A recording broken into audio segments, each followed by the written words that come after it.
So welcome to this edition of Between Two Coffees, the podcast for educationalists in the Waikato Catholic Kahoe. Today we're sitting with Dom Testa, DP of St John's College, a man of great knowledge and great experience in the high school sector. And we're going to have a chat today to Dom shortly about AI and how it works in leadership. But Dom, a bit about yourself, education. You've been at St John's College for a while now. And you've been helping Shane run the place as well. So tell us a bit about your educational background and how you came to be at St John's. Yeah, gosh, so this is my 30th year of teaching. I started my journey in education back in the UK.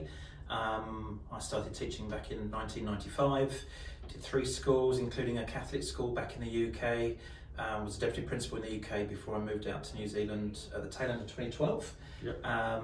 Lovely story, I won't go into lots of detail, but it was love that brought me to New Zealand. Nice. And basically I needed to get my foot in the door in a school here. To cut a long story short, the only job that I could really even entertain was just a digital technologies position here at St John's College. So that's where I started in 2013. And I was lucky to be in the right place at the right time. The DP position came up at the end of 2013 for 2014, and I was successful in terms of then rolling back into a familiar role. So I've been a DP now for, just over 20 years. Nice. So there's a few runs on the board there and a few different cohorts of students going through as well. There's also an interesting story to you as well, and that you know Bear Grylls personally too, which is a Yes, good story. Yeah, not going into that now. Okay, No. okay, we'll leave that one for later. Right, so leading with AI is obviously an important part of today's leadership landscape, and because there's so much going on in a leader's world and all that, AI is really quite important to help do a job and to do the job effectively. Let's talk big picture. Yeah. From an AI perspective and a leadership perspective. What are the kind of the real big picture things that as leaders we should be looking at when we get into the AI game? Yeah, it's interesting. I think education as a sector has been really blindsided by AI over the last kind of year to 18 months. It was seen as something very new, very exciting. A lot of, I think, what teachers are doing with AI at the moment is very much around kind of automation.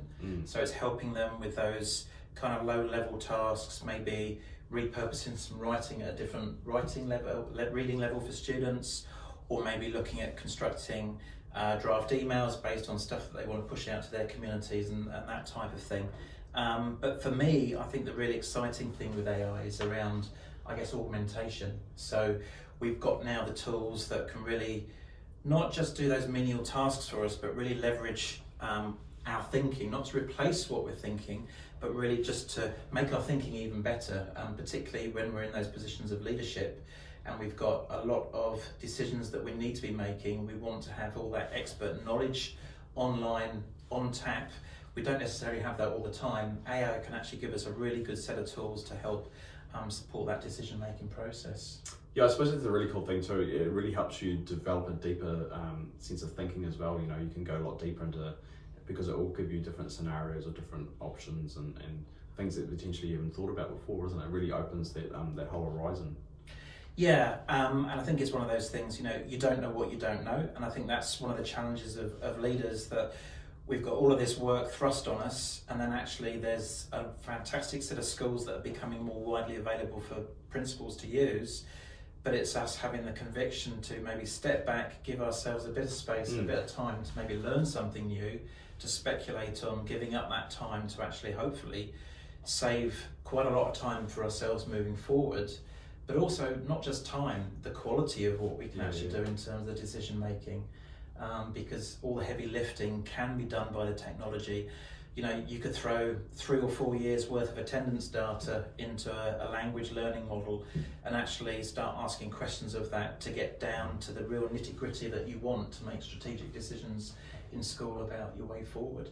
Well, I was going to say that's a nice segue into the next part there. You know, practical tools. You know, how to use things like Gemini and Notebook LM, and I've done a couple of sessions with Dom now on Notebook LM, and it's just really been a massive game changer for me in what I do and how I do it, and the ability to do things within it. You know, you can create a podcast, reports, all sorts of things. You know, it's quite cool. Yeah, and there's I guess 2 main kind of thoughts though that people need to understand with, do I decide to use Notebook LM or do I decide to use Gemini? And really, I guess Gemini is what we'd call your creative generalist. So if you're wanting just to create new content out of some ideas, then basically you need to be in a position where you can write an effective prompt to basically get to your outcome.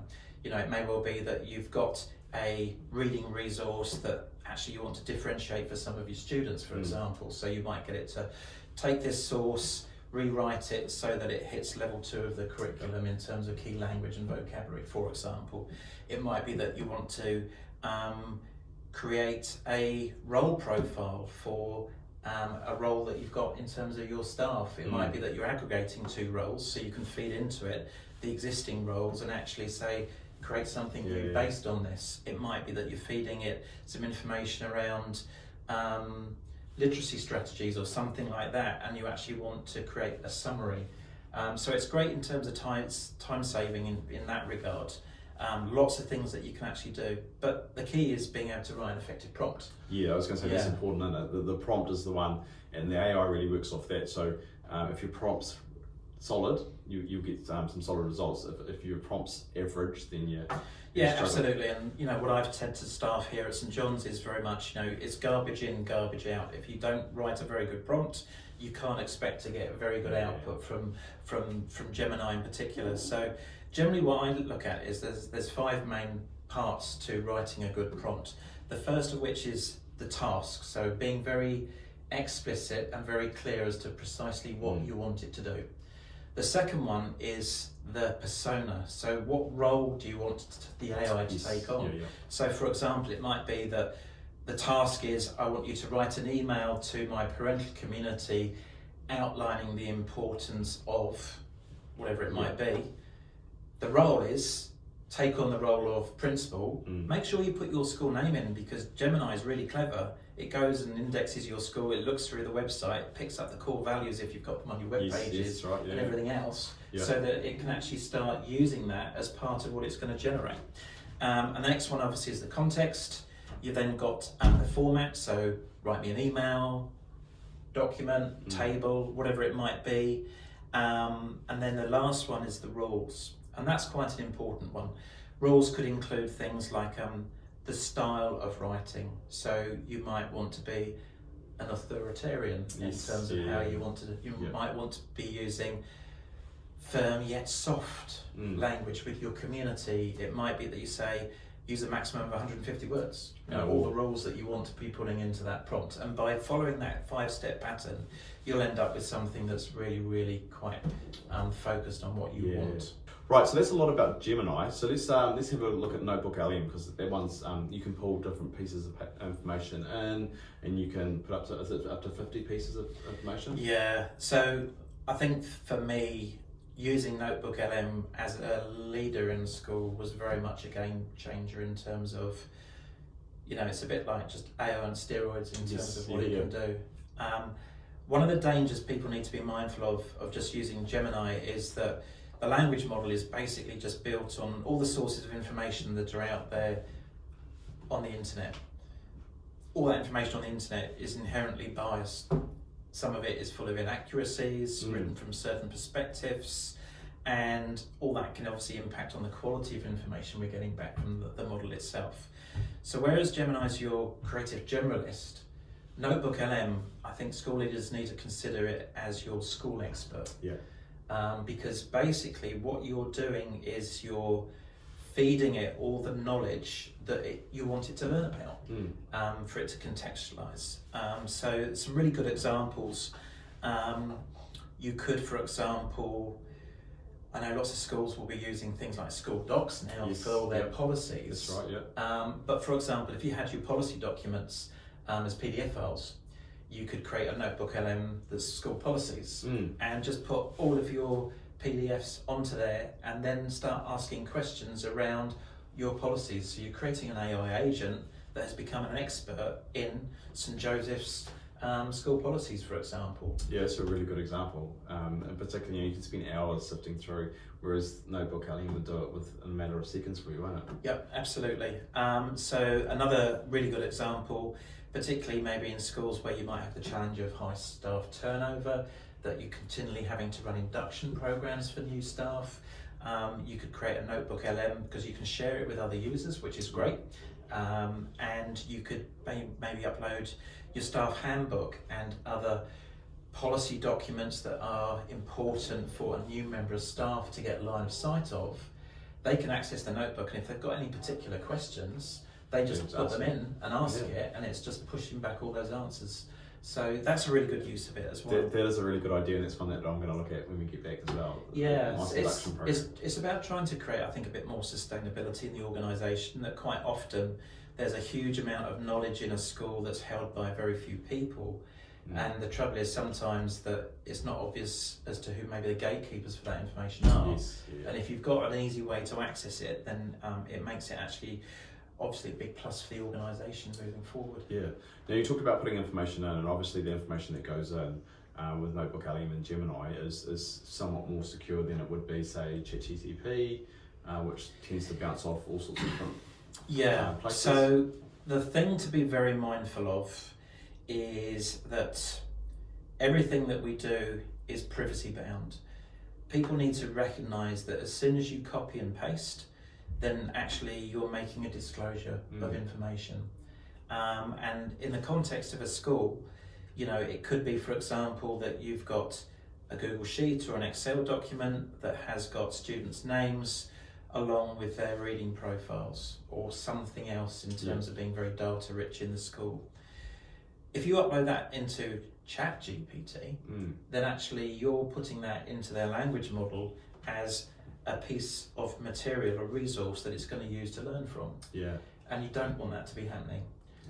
So with the Google environment, the ecosystem, everything that you actually upload through your school Google account, not your personal Gmail account, your school Google account, which is important, actually remains effectively, I guess, what you'd call a private cloud. Yeah. So none of that information is going to leave your organisation to actually be used to further the development of the language model, which is obviously really, really important from a privacy perspective in schools. Absolutely. And obviously, as you keep feeding information in, it keeps developing that context about you as well.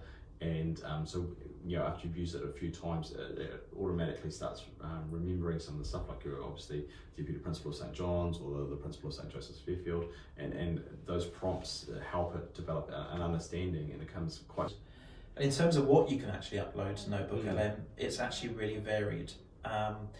You can basically integrate anything that's in the Google ecosystem in terms of a Google Doc, a Google Slides file, or a Google Sheet now as well. Well, that's cool. So what's really exciting from a school leadership perspective is if you've got very rich data sets that may be Excel bound, rather than having to try and save out Excel files to PDF files to put them in, you can just upload them to your Google Drive, make sure that you convert them to Google Sheets, and then suddenly you've got all that information. So, you know, the types of things that you could have, uploading all your budgetary information into a notebook, everything from the ministry in terms of your funding. Yeah. And for example, you could be saying, I need to get my head around these 3 staffing scenarios. This is what they are. It goes away and tells you what your total cost would be based on what you've got. So, that's pretty cool. You know, the sky's the limit in terms of actually how you can actually use it. Not only that, you can obviously upload PDF files. You can upload, I think, up to 50 different sources. That's right. Websites as well. You can website URLs. It won't spider out from one and won't crawl out a website from one page. It will only look at the one URL that you give it. So if you want to use multiple pages, you need to put those in. It's a good handy that one. Yeah, YouTube videos. It will obviously go through. You know, now that AI is effectively transcribing every YouTube video that gets uploaded. So all it's doing is actually just going through the transcript for you and actually maybe adding that to it. And the other really exciting one for me is being able to upload audio files. Oh, yes. So with audio files, particularly what I've done with our strategic planning one, when we've had strategic planning meetings, Mm. I've just recorded the whole meeting. So I've got a transcript where everyone's input. You know what it's like. Some poor bugger is left to write the minutes of the meeting. Struggling to And the keep up. trouble is, they're writing the minutes and they're not really feeling engaged with the meeting because they're furiously trying to get everything down. Whereas you can have a meeting confidently, knowing that at the end, I've recorded that, I can upload it, and I can just quickly get it to not just maybe summarise, but maybe tabulate the transcript against my strategic plan, so we can start compartmentalising, see where we're getting good coverage against the plan, and all those types of things. So yes, really exciting things that you can actually do. That saves a huge amount of time too, eh? Other key workflows, you've mentioned quite a few just then. Are there any other key workflows that, you know, that we can hand over to our AI that takes it off our plate? Yeah, for sure. The obvious one from a school principal's perspective, board reports, analysis of variance. Fun stuff. The fun stuff. Look, it makes it really straightforward that actually, I think the challenge with that is that you know you've got so much information that the fact that you've got so much becomes overwhelming. You don't know where to start in trying to pull it all together and aggregate it. And Notebook LM can do a fantastic job of actually doing that. One thing that I did, we have a weekly bulletin that we run for staff every week. It's a different Google Doc for every week. So I just uploaded all those Google Docs to Notebook LM because I was doing a board report about highlights of what's been going on this term. And I just said, my purpose was this, my target audience was the board, this is what I want you to do. And it produced a fantastic summary of the key events that had happened that term. That's great. You know, and I might have spent half an hour trying to sift through that, and it was down to a minute or two. I guess the last thing from me is just then looking about what we need to do to kind of stop and think before we delve feet first into technology and AI. And I think people just need to be very cognizant of the Privacy Act of 2020. Yeah, that's right. Yeah, that's very important. Yeah. You know, that is very much our rule book, and it should be something that we have in the back of our mind all the time that we are using AI. Even within that Notebook LM Gemini environment, generally my best practice is if I've got data that has got students' names in it, I will try and anonymise things before I actually upload things, just to really be sure. But generally it's kind of more the holistic overview type data sets that I tend to work with. I know there's a big temptation for teachers when they've got their class, they're trying to pull lots of things together. It's very hard if you haven't got their names, but please do be very mindful. And it's quite interesting, it's something that I think a lot of people won't be maybe familiar with, is just the importance to Molly in particular of data and data sovereignty. Well, that's something that the ministry's looking at with Microsoft at the moment, wasn't it? That they're, where it stays, onshore, offshore, that kind of thing, wasn't it? Yeah, it's an interesting, so, you know, best practice really for New Zealand, particularly with Molly, because it's seen as an integral part of themselves, and therefore it's something that they have ownership and control over. Frustration is obviously with AI and schools, any organisation, is information about these people suddenly becomes quite disparate and spread around lots of different online systems. So I know that the government is working hard to kind of bring data hosting back into New Zealand rather than it being offshore. That's something that's going to obviously need a little bit of time to work through. But you know, we do need to protect our Molly data, think about where it's being stored, how it's being used. Ideally they need to be part of the process in terms of understanding how we actually use that, and really just working in partnership with them too. Big thank you to Dom today, giving up his time for the podcast. There's lots of really cool tips and tricks in what we've covered today. If you've got any questions, Dom's here until the end of the year, and then you're walking out the door. Exciting times ahead, but if you've got any questions, feel free to email and contact either one of us, and we can put you in the right direction. Yeah, no, thank you, Grant. It's been a great opportunity to share this with everyone, and I guess the last piece of advice I'd like to give people is, if you're interested and your ears are perked up over a few things, just just don't try and explore everything at once. Just pick maybe one thing that you think, actually, I'd like to try and do that. As a school leader, you know, you're very, very busy, but if you've got something that is niggling you at the moment and there's a big job on your plate, maybe think, well, actually, could Notebook LM support me with that? If so, give yourself 10 or 15 minutes just to go away and read a little bit around it, because you'll make that time back and heaps more. Oh, easily. Yeah. Cool. Thank you. Yeah.